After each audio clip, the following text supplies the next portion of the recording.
আল্লাহ রব্বুল আলামিন আমাদের এই দুনিয়ার জমিনে একজন নবী প্রেরণ করেছেন, সর্বশ্রেষ্ঠ রাসূল, যিনি উম্মতের কান্ডারি, হায়াতুন নবী, জিন্দা নবী। যেই নবীকে সৃষ্টি না করলে আমার আল্লাহ তাআলা কোনো কিছুই সৃষ্টি করতেন না। ঠিক না বেঠিক? আল্লাহ তাআলা আমার হাবিব, আমাদের মায়ার নবী, দয়ার নবীকে সৃষ্টি করেছেন। আমার আল্লাহ সুবহানাহু ওয়া তাআলা সৃষ্টি করে সর্বশ্রেষ্ঠ রাসূল পরিচয় দান করেছেন। সমস্ত নবী রাসূলদেরকে বলে দিয়েছেন যে আমার হাবিবের উপরে তোমরা ঈমান আনবে, আমার হাবিবকে তোমরা সাহায্য করবে। আল্লাহ রব্বুল আলামিন আমাদেরকে এমন একজন জলিলুল কদর নবী এবং রাসূল আমাদেরকে আল্লাহ তাআলা দান করেছেন। এই রাসূলের উম্মত হতে আমরা পেরেছি, আমরা খুশি নাকি বেজার? জোরে বলেন, আমরা খুশি নাকি বেজার? সকলে পড়ুন আলহামদুলিল্লাহ, সকলে পড়ুন সাল্লাল্লাহু আলাইহি ওয়াসাল্লাম। এই কুরবানির ঈদ, ঈদুল আযহা, আল্লাহ রব্বুল আলামিন এটা আমাদের উপর ওয়াজিব করে দিলেন।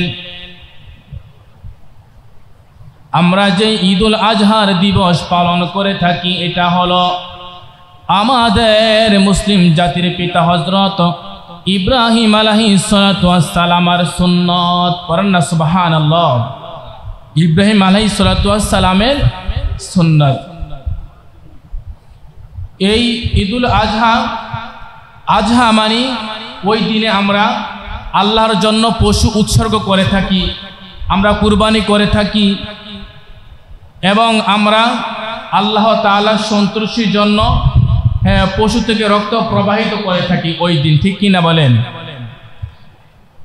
ঈদুল আজহা, আজহা মানে কি? কুরবানি মানে কি? কুরবানি মানে হচ্ছে আল্লাহর জন্য উৎসর্গ করা, পশু জবাই করা, আল্লাহর সন্তুষ্টি অর্জন করা।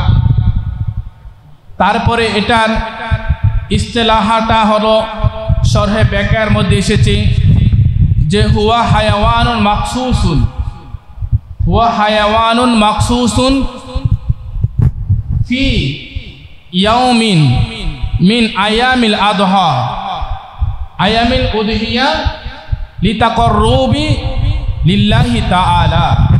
অর্থাৎ মহান আল্লাহ তাআলার সন্তুষ্টির জন্য, মহান আল্লাহ তাআলার সন্তুষ্টির জন্য নির্দিষ্ট দিনে নির্দিষ্ট পশু জবেহ করাকে উদহিয়া বা কুরবানি বলা হয়। এখানে একটা কথা আমাদের জানতে হবে, নির্দিষ্ট সময়ে নির্দিষ্ট পশু। আচ্ছা, আমরা এই যে কুরবানি আল্লাহ তাআলা যেটা আমাদের উপর ওয়াজিব করে দিয়েছেন জিলহজ মাসের 10 তারিখে, জিলহজ মাসের 10 তারিখ, 11 তারিখ এবং 12 তারিখ, এই 3 দিন যে কোনো একদিন, যে কোনো দিন আপনি কুরবানি করতে পারবেন আল্লাহর সন্তুষ্টির জন্য। কথা কি বুঝতে পেরেছেন? আমরা সচরাচর প্রথম দিনে আদায় করে থাকি 10 জিলহজ, কিন্তু কেউ যদি 10 জিলহজ কোনো কারণে কুরবানি দিতে না পারে, সে 11 জিলহজ অথবা 12 জিলহজ, এই 2 দিন এবং 10 জিলহজ 3 দিনে যে কোনো একদিন আদায় করলে কি হয়ে যাবে? কুরবানি আদায় হয়ে যাবে। কিন্তু প্রথম দিন অর্থাৎ 10 জিলহজ ওই তারিখে আদায় করা বেশি উত্তম। করেন না সুবহানাল্লাহ। এরপরে বলা হয়েছে এই সংজ্ঞার মধ্যে, ডিফিনিশনের মধ্যে বলা হয়েছে যে নির্দিষ্ট পশু, আমরা যে আল্লাহর জন্য যে পশুগুলো জবাই করে থাকি, যে কোনো পশু দিয়ে কুরবানি করলে কি কুরবানি হবে? বলেন হবে কি হবে না? যে কোনো পশু দিয়ে কুরবানি করলে কুরবানি আদায় হবে না। কুরবানি আদায় হবে ওই সমস্ত পশু দিয়ে, চতুষ্পদ যন্ত্র, যেই সমস্ত পশু খেলে বান্দার উপকার আসবে,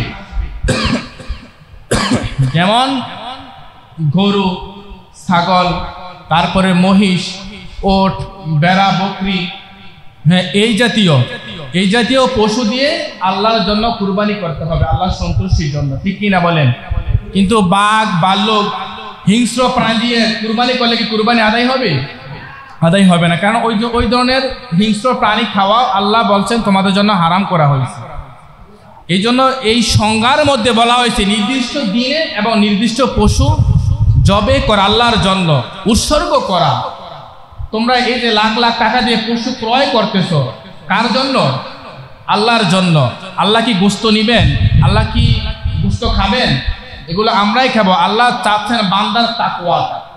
হ্যাঁ, আল্লাহ চাচ্ছেন বান্দার মনের তামান্নাটা কি? এই বান্দা যে লাখ লাখ টাকা খরচ করে পশু ক্রয় করেছে, হ্যাঁ, ইচ্ছা করে সেটা না করতে পারতো, কিন্তু সে আমি আল্লাহর সন্তুষ্টির জন্য এই যে লাখ লাখ টাকা ব্যয় করে পশু ক্রয় করেছে, একমাত্র কার সন্তুষ্টির জন্য?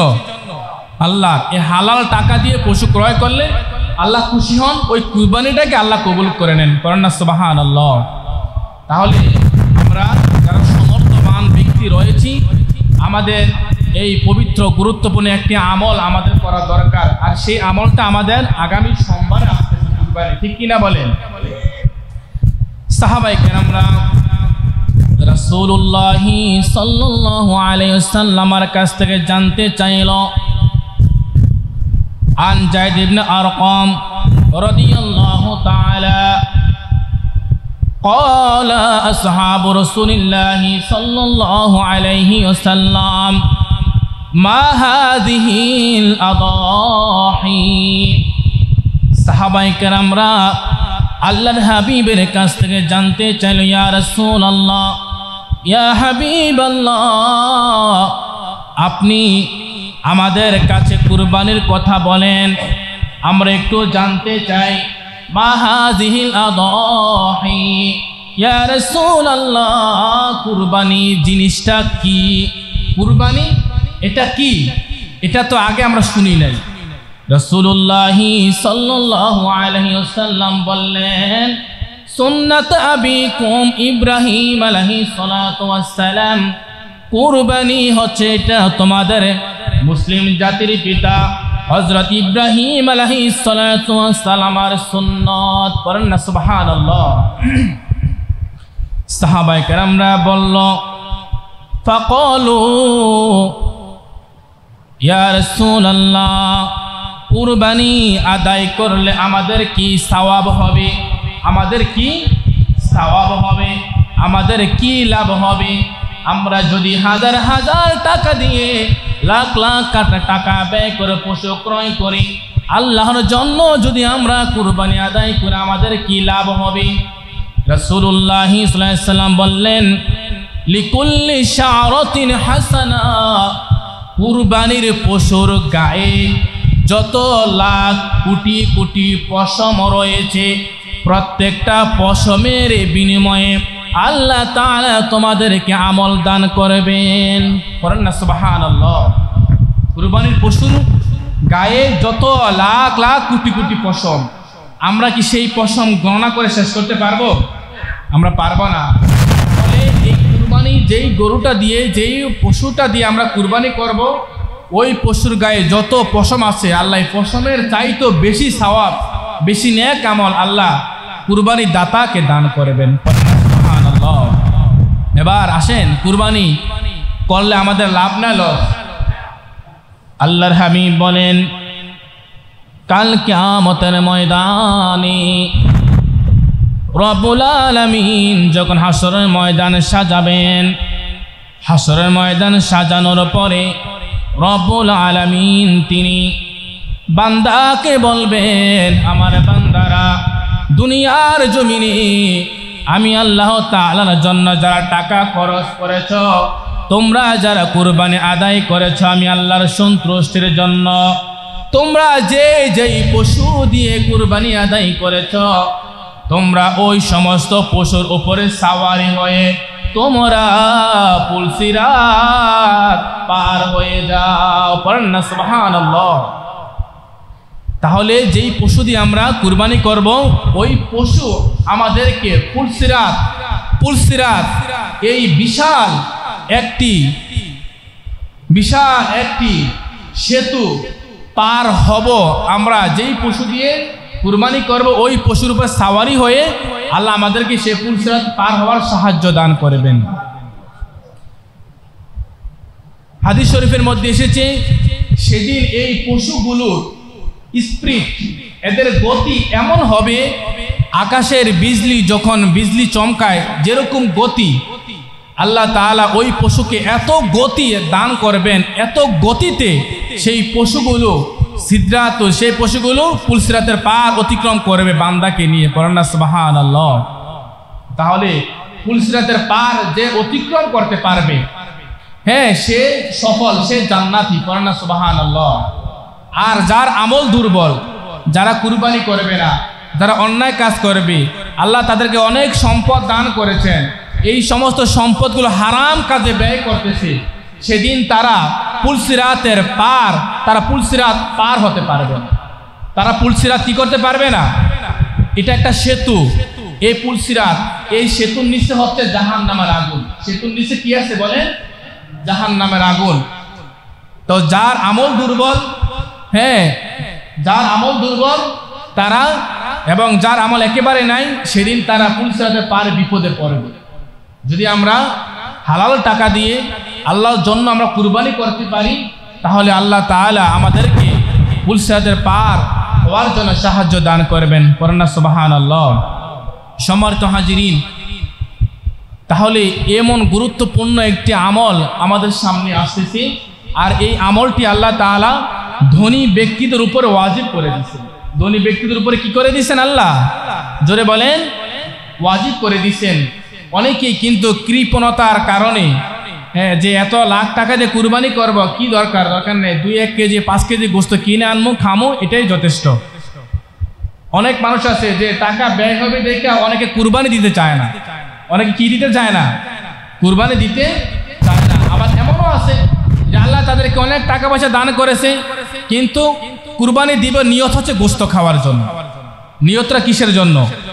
গোস্ত খাওয়ার জন্য। নিয়তটা হলে কুরবানি দিব, হ্যাঁ, ঈদের পরে মেয়ের বা ছেলের বিয়ার ডেট পালামো, কুরবানি গোস্ত দিয়া বিয়ের আয়োজন করেলাম, এরকম নিয়ত আমাদের মধ্যে অনেকের আছে না? নাই। আসলে এই ধরনের নিয়ত রাখা যাবে না। আপনি নিয়ত রাখতে হবে যে আল্লাহ, আমি আপনার সন্তুষ্টির জন্য এই কুরবানি দিচ্ছি। আপনি তার গোস্ত খাবেন না, আল্লাহ বান্দার তাকওয়াটা চায়। আপনি গোস্তগুলো গরিবদেরকে দিবেন, নিজে খাবেন, আপনি সুতরাং সবাইকে দিবেন, হ্যাঁ। এরপরে আল্লাহর এই আপনার নিয়ত ঠিক রেখে এবার এই গোস্ত দিয়ে আপনি যত অনুষ্ঠান করেন কোনো সমস্যা নেই, আল্লাহ সেই অনুষ্ঠানের মধ্যে কি দিবেন? বরকত দান করবেন। তবে আমাদের খালেস করতে হবে আমাদের নিয়তটা। আমাদের নিয়ত কি আসলে আল্লাহর জন্য নাকি অন্য কোনো কিছু? হ্যাঁ, আমাদের নিয়তটা সহি শুদ্ধ রাখতে হবে। তাহলে আল্লাহ তাআলা নিয়ত খাঁটি থাকার কারণে আল্লাহ তাআলা ওই বান্দার কুরবানি এমন দ্রুত কবুল করে নেন। আল্লাহ রাসূল সাল্লাল্লাহু আলাইহি ওয়াসাল্লাম বলছেন যে যখন পশু জবাই করা হয়, ওই পশুর রক্ত জমিনে পড়তে না পড়তেই, পড়ার আগে আল্লাহ তাআলা কুরবানিকে কবুল করে নেন। জোরে বলেন না সুবহানাল্লাহ। তাহলে এবার বুঝতে পারছেন আল্লাহ কুরবানিটা কত তাড়াতাড়ি কবুল করে নেন। কোনো নামাজ, কোনো রোজা আল্লাহ এমন কথা বলেন নাই যে নামাজ পড়লেই সাথে সাথে আমি তোমার ইবাদতগুলো কবুল করে নিব। হ্যাঁ, আল্লাহ কুরবানির ক্ষেত্রে বলছেন যে কুরবানি আমি আল্লাহ এমন দ্রুত কবুল করে জমিনে পড়ার আগে আমি আল্লাহ কুরবানিকে কবুল করে নিই। করেন না সুবহানাল্লাহ। তাহলে কোন কুরবানি? যেই কুরবানিটা বান্দা আল্লাহ সন্তুষ্টির জন্য করে থাকে, যেই কুরবানিটা আল্লাহর বান্দারা আল্লাহ তাআলার রিজিক হালাল সম্পদ দিয়ে করে থাকে, হ্যাঁ, ওই কুরবানিটাকে আল্লাহ কবুল করে নেন। করেন না সুবহানাল্লাহ। আমরা এই সমস্ত এই কুরবানি আমাদের সামনে আসতেছে, আমরা যাদের সামর্থ্য আছে আমরা ইনশাল্লাহ আদায় করব, সওয়াব অর্জন করব। যাদের সামর্থ্য নেই আল্লাহর কাছে ভিক্ষা চাওয়া, আল্লাহ যেন আমাদেরকে ওই সামর্থ্য দান করে, হ্যাঁ, এই আল্লাহর কাছে সাহায্য চেতে হবে। আল্লাহর কাছে কোনো কিছুর কি নেই? অভাব নেই। কোনো কিছু অভাব আছে নাকি আল্লাহর কাছে? কেউ আল্লাহর কাছ থেকে চাইয়া, হ্যাঁ, সে নারাজ হয়েছে বা সে আল্লাহর কাছ থেকে চাইছে পায় না, এরকম কেউ বলতে পারবে? আল্লাহ বান্দাকে যখন যেটা যা মনে করেন, কিছু কিছু জিনিস আল্লাহ বান্দাকে খুব তাড়াতাড়ি দিয়ে দেন, আবার কিছু কিছু জিনিস আল্লাহ তাআলা বান্দাকে একটু লেট করে, যেটা বান্দার জন্য উপকার হবে, যে সময় দিলে বান্দার জন্য ভালো হবে, আল্লাহ সেই চাওয়াটাকে আল্লাহ ওই সময় বান্দার জন্য নিযুক্ত করে রাখেন। করেন না সুবহানাল্লাহ। তাই আল্লাহর কাছে বান্দা যখন চাবে, আল্লাহ বান্দাকে ঠকাবেন না, আল্লাহ বান্দাকে ফিরিয়ে দিবেন না, নিরাশ করবেন আল্লাহ তাআলা। এমন প্রভু আমরা পেয়েছি যে প্রভু বান্দার প্রত্যেকটা আশাকে আল্লাহ কবুল করে নেন। বলেন না সুবহানাল্লাহ। তাই নিয়ত রেখে যদি আমরা এগিয়ে যাই, আমরা চেষ্টা করি, ইনশাআল্লাহ আমরা একদিন সফলতা হতে পারবো। আমরা যারা কুরবানি দিতে পারি নাই, আমরা আল্লাহর কাছে সাহায্য চাবো, তৌফিক চাবো, কষ্ট করবো। আল্লাহ দেখবেন একটা এই বছর দিতে পারি নাই, পরের বছর দেখবেন আল্লাহ আপনাকে দেওয়ার মতো শক্তি দান করেছে। ঠিক কিনা বলেন? এরকম আসে না যে গত বছর অনেকে দেয় নাই, এবছর দেওয়ার মতো শক্তি আল্লাহ দিছেন। তাহলে এটা কে করে দিছেন? আল্লাহ করে দিছেন। আল্লাহর উপর আমাদের একদম ক্লিয়ার ধারণা থাকতে হবে, একদম পজিটিভ ধারণা থাকতে হবে আল্লাহ তাআলার উপরে, যে আল্লাহ বান্দার সব কিছু আশা পূরণ করতে পারেন। আল্লাহ তাআলা আমাদের এই আশাগুলোকে পূরণ করে করেন না, আমিন। সম্মানিত হাজিরিন, আল্লাহ রাসূল সাল্লাল্লাহু আলাইহি সাল্লাম উম্মতদেরকে বলেছেন, যেমন হাদিস শরীফটা হলো আন জাবির রাদিয়াল্লাহু তাআলা আনহু قال أن رسول الله صلى الله عليه وسلم البقرة عن سبعات والجزور عن سبعات رواه مسلم। আল্লাহর হাবিব সাল্লাল্লাহু আলাইহি সাল্লাম বলেন, আমার উম্মতেরা, তোমরা যারা কুরবানি আদায় করবে, তোমরা একটা পশুর মধ্যে সর্বোচ্চ তোমরা 7 জন ব্যক্তি শরীক হতে পারবে। কয়জন ব্যক্তি? 7 জন ব্যক্তি শরীক হতে পারবে। তবে যদি কেউ ছাগল বকরি দিয়ে দেয়, ব্যক্তি একজনে একটা দিতে হবে, একজনে একটা। যদি বড় কোনো প্রাণী দিয়ে কুরবানি দেয়, তখন সর্বোচ্চ একটা পশুর মধ্যে কয়জন ভাগীদার হতে পারবে? 7 জন। এরপরে ক্রমান্বয়ে আস্তে আস্তে 6 জন, 5 জন, 3 জন, বা একাই আপনি 4-5টা দিয়ে দেন অর্থ অনুযায়ী, আল্লাহ তাআলা কবুল করে নেবেন। তাহলে সর্বোচ্চ কয়জন? 7 জন।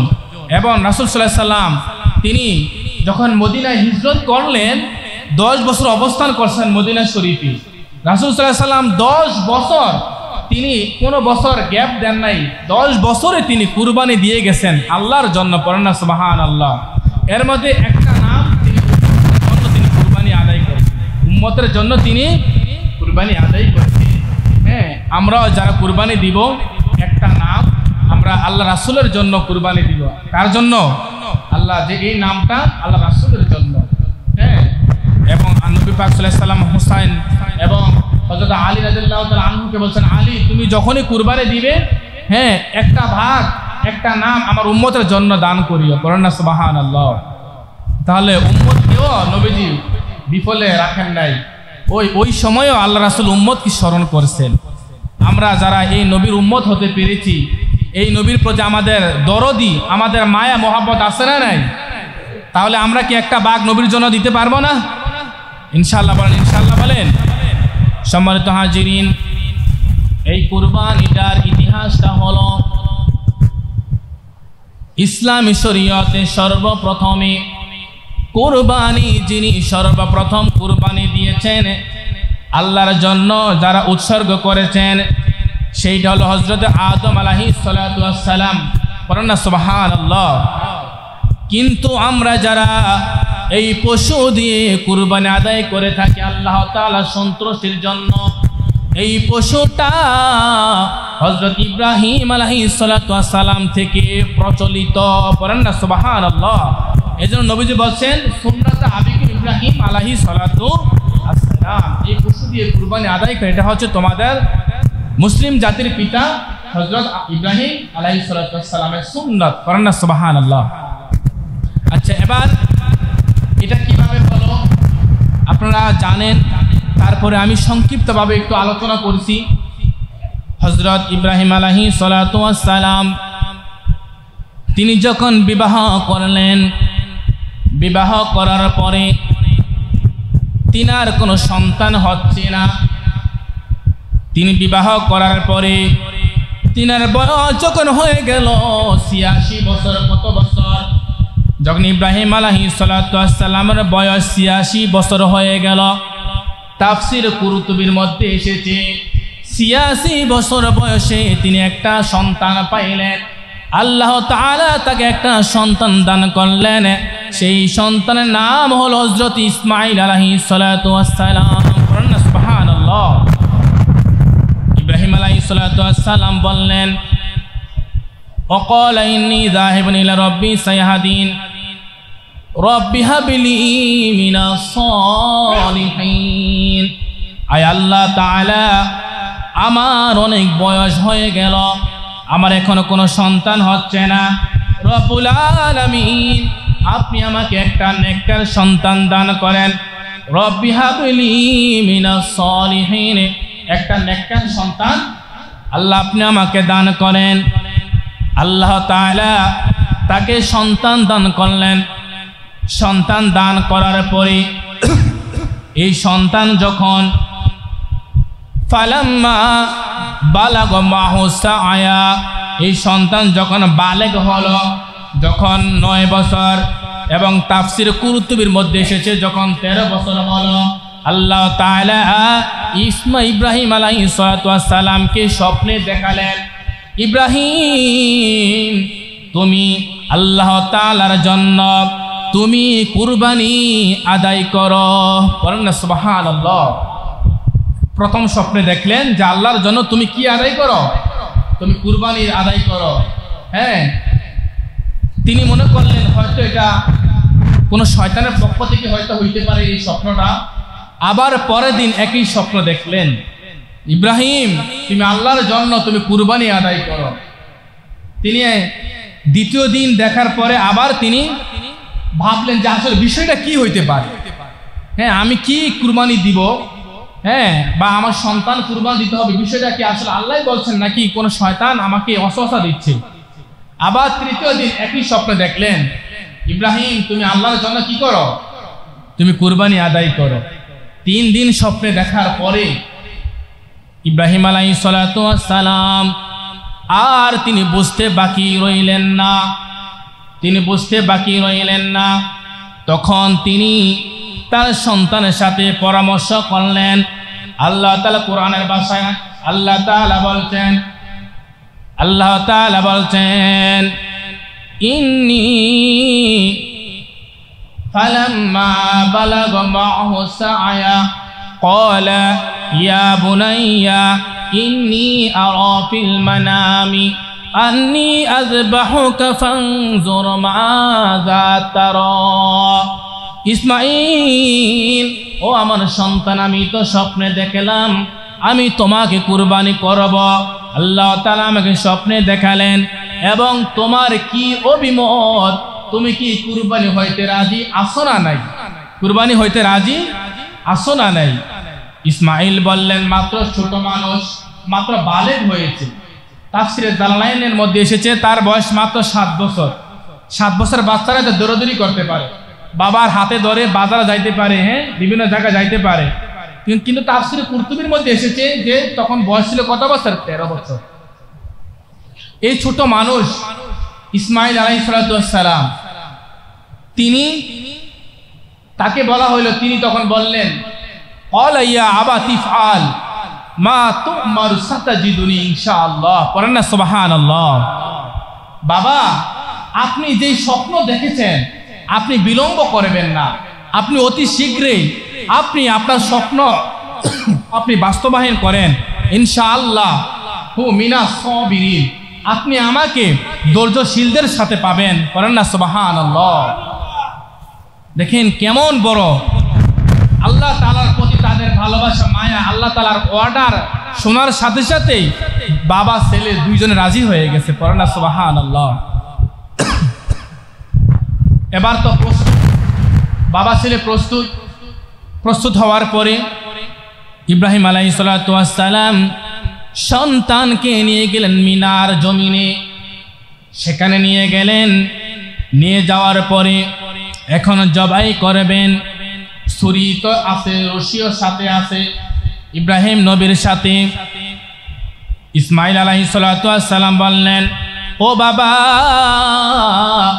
আপনি তো আমাকে কুরবানি করবেন, জবাই করবেন, আমার মা তো জানে না, তবে 3টা শর্ত, আপনি 3টা শর্ত বাবা পালন করবেন।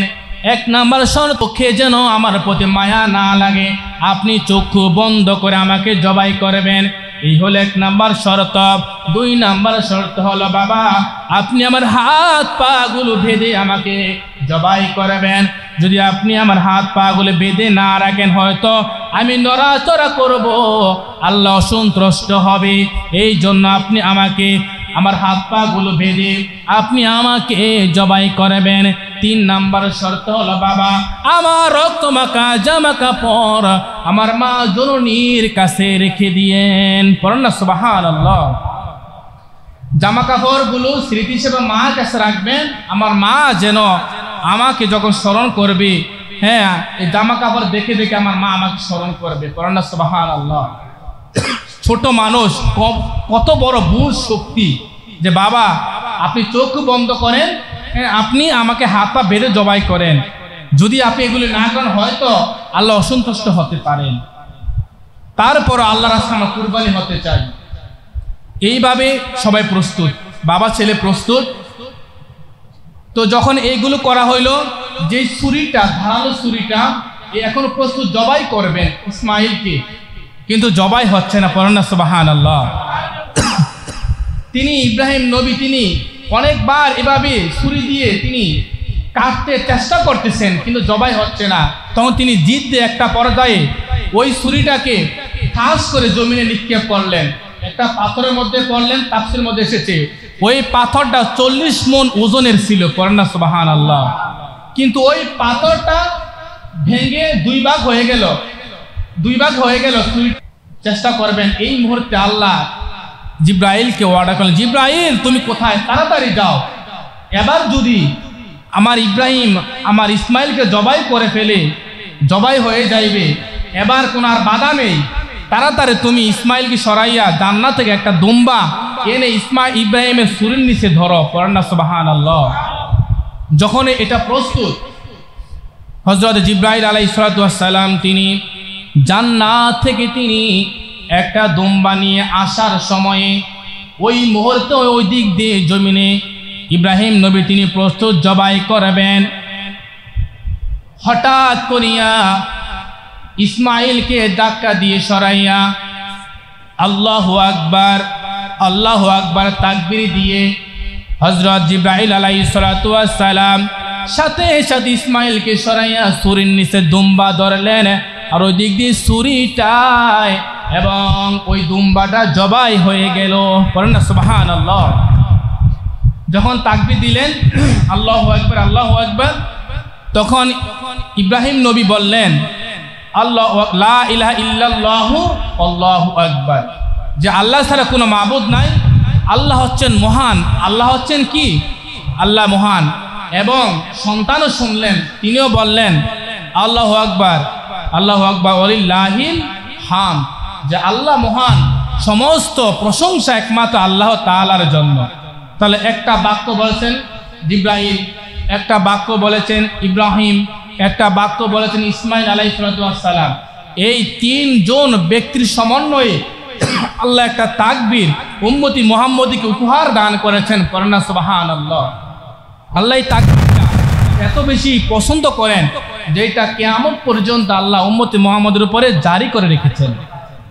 এবং এই তাকবীরটা পড়লে আল্লাহ তাআলা আর রাসূল বলেন তাকবীরটা পড়লে বান্দাকে আল্লাহ তাআলা তাকে জান্নাতের মেহমান বানাবেন। আল্লাহ তাআলা কোরআন শরীফের মধ্যে বলছেন ওয়াজকুরুল্লাহ ফি আইয়ামি মা'দুদা, যে বান্দারা তোমরা নির্দিষ্ট সময়ে আমি আল্লাহর তাকবীর আমি আল্লাহর জিকির তোমরা করো। এই আয়াতে কারিমার ব্যাখ্যায় আব্দুল ইবনে আব্বাস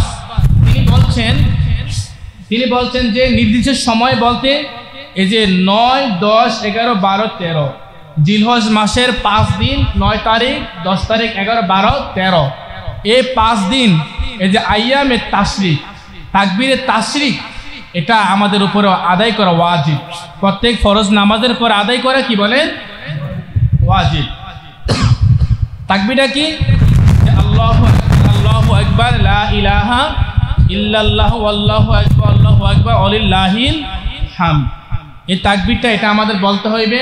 তাহলে এটা হচ্ছে আমাদের আজকে তো 7 তারিখ, কালকে হচ্ছে 8 তারিখ, কালকে হচ্ছে আরাফাতের দিন। আরাফাতের একটা রোজাও আছে। আপনারা জানেন আরাফাতের রোজা যদি কোনো বান্দা পালন করে তার আগের এবং পরের 1 বছরের গুনাহ এই রোজা রাখার কারণে আল্লাহ তাআলা এই তার গুনাহগুলো মাফ করে দেন। আগের 1 বছর এবং পরের 1 বছরের গুনাহ আল্লাহ তাআলা কি করে দেন? একবারে বান্দার সমস্ত গুনাহ আল্লাহ ক্ষমা করে দেন এই আরাফাতের একটা রোজা রাখার কারণে। এখন আমরা 2টা রাখলে ভালো হতো, 7 এবং 8, জিলহজ মাসে 7 এবং 8। আজকে যদি 7 তারিখ আমরা হয়তো অনেকে রাখতে পারি নাই, কিন্তু কালকে 8 তারিখ আপনারা রাখার চেষ্টা করবেন ইনশাআল্লাহ। আল্লাহ এই উসিলা আমাদের গুনাহগুলো ক্ষমা করে করেন না, আমিন।